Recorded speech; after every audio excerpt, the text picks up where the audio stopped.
Hello दोस्तों, स्वागत है आपका आपके अपने यूट्यूब चैनल स्टडी विथ एजे में।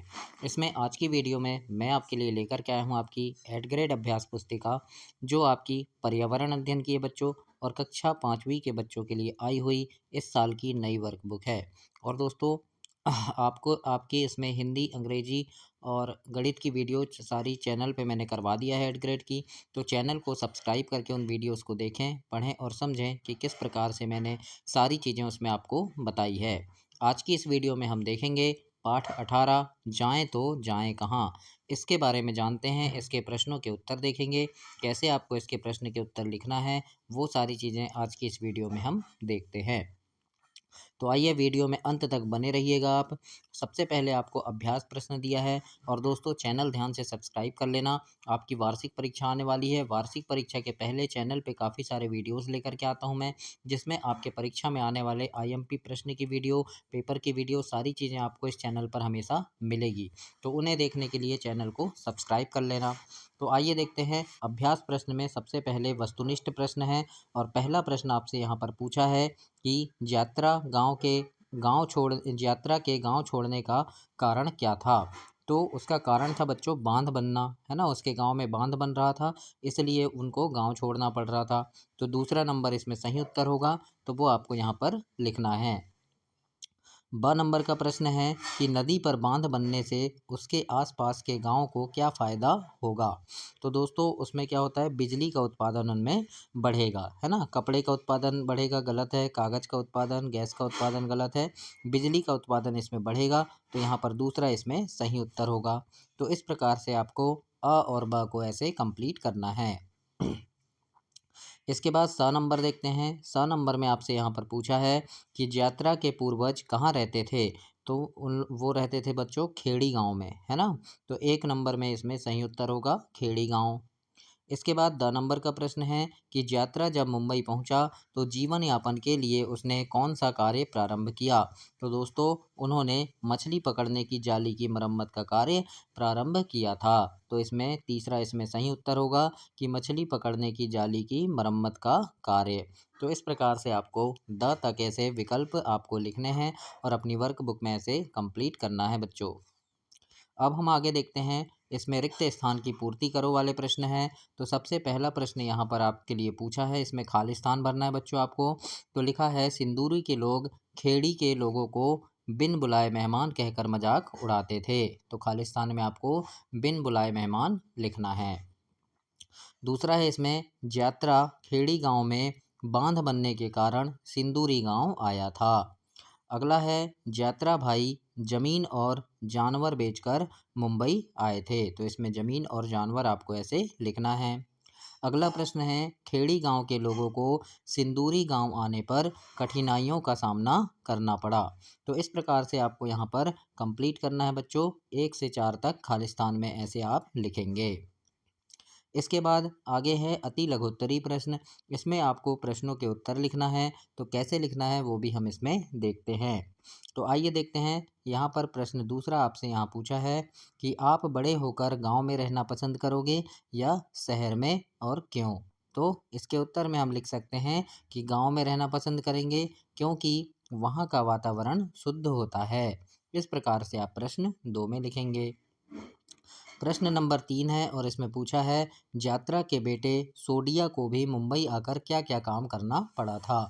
तो उन्हें मछली बेचना और कपड़े धोना, उन्हें ये काम करना पड़ा था, मछली बेचना और कपड़े धोना। इसके बाद चौथा प्रश्न है आपको गांव छोड़कर दूर नई जगह पर जाकर रहना कैसा लगेगा। तो इसके उत्तर में आप लिख देना कि बिल्कुल अच्छा नहीं लगेगा। तो इस प्रकार से आप यहाँ पर 4 तक प्रश्न के उत्तर ऐसे लिखेंगे और अपनी वर्कबुक में कंप्लीट करेंगे बच्चों। इसके बाद आगे देखते हैं लघुत्तरी प्रश्न है, जिसमें प्रश्न 5, 6 है ना। तो ये कैसे लिखना है ये हम देखेंगे।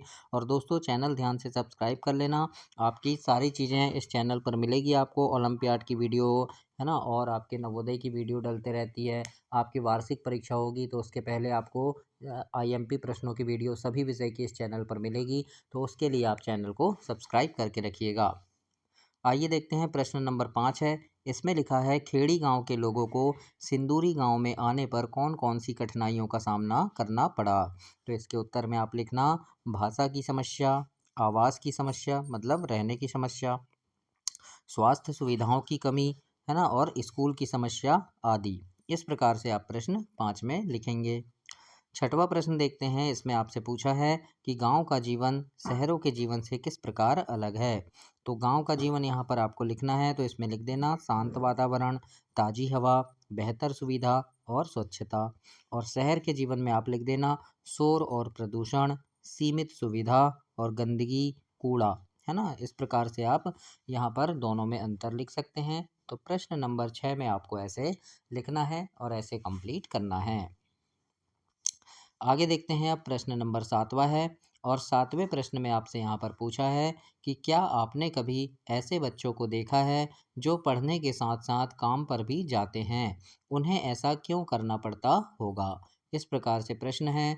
तो इसके उत्तर में आप लिख देना कि हाँ, मैंने ऐसे कई बच्चों को देखा है और उन्हें ऐसा उनकी आर्थिक तंगी के कारण करना पड़ता है ना। मतलब उनको पैसों की कमी होती है, आर्थिक तंगी होती है, इसलिए वो काम पर जाते हैं। इस प्रकार से आप प्रश्न नंबर 7 के उत्तर में लिखेंगे बच्चों। अब हम देखते हैं प्रश्न नंबर 8वां। और 8वें प्रश्न में आपसे यहाँ पूछा है कि बच्चे खेड़ी गांव में काम कर रहे थे और मुंबई में भी काम कर रहे थे, परंतु वे खेड़ी गांव में खुश थे, क्यों, है ना। तो इसके उत्तर में आप लिखेंगे कि क्योंकि खेड़ी गांव में बच्चे अपने परिवार और समुदाय के साथ रहते थे, जहां वे मिलजुल कर रहते थे और काम करते थे। तो इस प्रकार से आप प्रश्न 8 के उत्तर में लिखेंगे और अपनी वर्कबुक में ऐसे कंप्लीट करेंगे। इसके बाद हम देखते हैं दीर्घ उत्तरी प्रश्न है, इसमें बड़े उत्तर लिखना है बच्चों आपको। तो दीर्घ उत्तरी प्रश्न में प्रश्न नंबर 9 में आपसे यहाँ पूछा है कि बांध बनाने के लिए लोगों को अपने घरों से हटाकर दूसरी जगह बसाना ठीक है या नहीं, सोचकर लिखिए।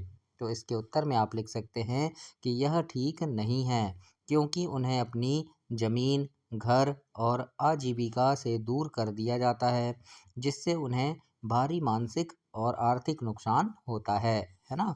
तो इस प्रकार से आप उन्हें ऐसे प्रश्न नंबर 9 के उत्तर में लिखेंगे। अब हम देखते हैं प्रश्न नंबर 10। 10वें प्रश्न में यहाँ आपसे पूछा है कि बांध बनाने के कौन कौन से फायदे और नुकसान हैं, लिखिए। तो इसके उत्तर में आप लाभ में लिख सकते हैं कि सिंचाई एवं कृषि के लिए पानी मिलता है, बिजली उत्पादन होता है एवं मछली पालन में मदद मिलती है। और नुकसान में लिख देना कि बड़ी संख्या में लोग विस्थापित हो जाते हैं, मतलब एक जगह से दूसरे जगह जाना पड़ता है उनको, है ना। उपजाऊ जमीन डूब जाती है, पर्यावरण को नुकसान पहुंचता है। तो इस प्रकार से आप प्रश्न 10 तक ऐसे कंप्लीट करेंगे बच्चों। इसके बाद आगे देखते हैं क्या दिया है। तो प्रोजेक्ट कार्य है और प्रोजेक्ट कार्य में आपके लिए यहाँ पर पूछा है कि मध्य प्रदेश के शहरों में कौन कौन सी नदी पर बांध बने हैं, उनकी सूची बनाइए एवं अखबार, पत्रिका, इंटरनेट आदि से चित्र निकालकर कोलॉज बनाइए। तो आपको यहाँ पर लिखना है कि मध्य प्रदेश में यानी बांध का नाम लिखना है, शहर का नाम कि किस शहर में है और नदी का नाम। तो जैसे यहाँ पर हमने लिखा पहले नंबर पे गांधी सागर बांध, तो ये बच्चों मंदसौर में है और ये चंबल नदी में है। तो इस प्रकार से आप लिखेंगे। फिर दूसरे नंबर पे इंदिरा सागर बांध, ये खंडवा में है और नर्मदा नदी में है। इसके बाद तीसरा लिख देना ओमकारेश्वर बांध, ये खंडवा में है ये भी, और ये भी नर्मदा नदी में है। और चौथे में लिख देना बरगी बांध, ये जबलपुर में है और ये भी नर्मदा नदी में है। इसके बाद 5वें नंबर पे लिखेंगे बाण सागर बांध, ये शहडोल में है बच्चों और ये सोन नदी पर बनाया गया है। तो इस प्रकार से आप 5 बांध के नाम ऐसे लिखेंगे प्रोजेक्ट कार्य में। और यहाँ पर आपको चित्र बनाना है या फिर यहाँ पर आप पेपर की कटिंग या फ़ोटो ऐसे लगा सकते हैं। तो इस प्रकार से आपको ऐसे कंप्लीट करना है दोस्तों। तो ये आपका पाठ 18 कंप्लीट हुआ। अगली वीडियो में हम पाठ 19 देखेंगे। तब तक के लिए आप चैनल को सब्सक्राइब करें, वीडियो को लाइक करें और अपने दोस्तों तक भी इसे शेयर करें। धन्यवाद बच्चों।